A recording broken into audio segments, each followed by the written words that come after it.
Hello, bachcho. Let's read the question. The question is saying industrial melanism is found in peppered moth proves that पहला है melanic form has no selective advantage in industrial area. दूसरा है lighter forms has no selective advantage in polluted industrial area and non-polluted area. Melanism is pollution generated feature. चौथा है true black melanic form developed by recurring random mutation. तो आइए देखते हैं हम इसका key concept. So if we talk about the key concept, so the key concept will be industrial melanism. तो अगर हम इंडस्ट्रियल मेलानिज्म की बात करें तो ये कहाँ देखा गया था? It was observed in Britain. तो इसमें क्या देखा गया था कि ब्रिटेन में बिफोर इंडस्ट्रियलाइजेशन यानी इंडस्ट्री इस सेटअप होने से पहले बिफोर इंडस्ट्रियलाइजेशन जो वाइट विंग्ड मॉथ्स थे ये कैसे थे? ये ज्यादा थे, दे वर मोर. लेकिन after industrialisation black winged moth जो थे या जिसको हम मेलानिक मॉथ बोलते हैं, इसको क्या बोलते हैं? Melanic moths. ये कैसे हो गए? ये ज्यादा हो गए. तो इसका एक्सप्लेनेशन क्या दिया गया?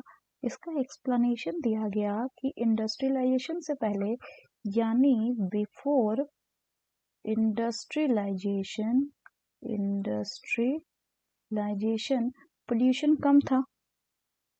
तो जिस कारण से जो ट्री ट्रंक होता था इसमें लाइकेन का डिपोजिशन होता था.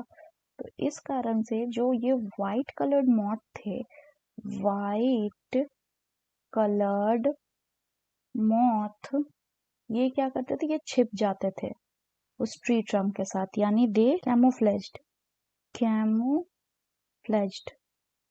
विद द बैकग्राउंड, इसलिए वो प्रेडेटर से बच जाते थे. लेकिन आफ्टर इंडस्ट्रियलाइजेशन क्या हुआ? आफ्टर इंडस्ट्रियलाइजेशन जो पोल्यूशन था वो बढ़ गया. तो इसका मतलब जो स्मोक था ये क्या होने लगा? ये डिपॉजिट हो गया. कहाँ पे? ये डिपॉजिट हो गया आपका ट्री ट्रंक पे. अब इस पे जब व्हाइट मॉथ बैठता था तो व्हाइट मॉथ जो था उसको जल्दी प्रेडेटर पहचान सकता था. लेकिन इस पे जो ब्लैक मॉथ था, ब्लैक मॉथ या ब्लैक विंग मॉथ, ये क्या कर सकता था? ये इजीली छुप सकता था, easily can hide with the black tree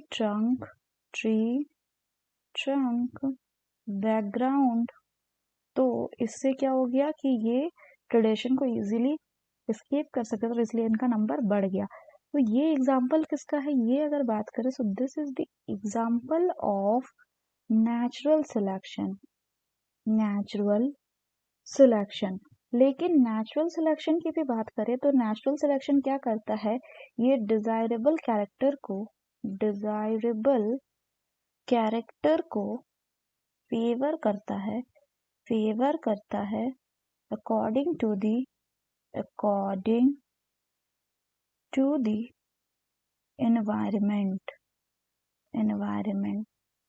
यानी कि अगर हम ऑप्शन की बात करें तो ऑप्शन में क्या हो जाएगा कि जो ब्लैक कलर का मॉथ है वो कैसे डेवलप हुआ? वो डेवलप हुआ या व्हाइट कलर के मॉथ में ही म्यूटेशन हुआ होगा ताकि वो अपनी पॉपुलेशन को एक्सटिंक्ट ना करे, इसीलिए उसमें म्यूटेशन हुआ होगा. और विद धीरे धीरे हर एक जनरेशन के बाद जब म्यूटेशन एक्युमुलेट होता गया तो वो मॉथ जब ब्लैक कलर हो गया तो black moth after industrialisation select हो गया इन द डार्क बैकग्राउंड.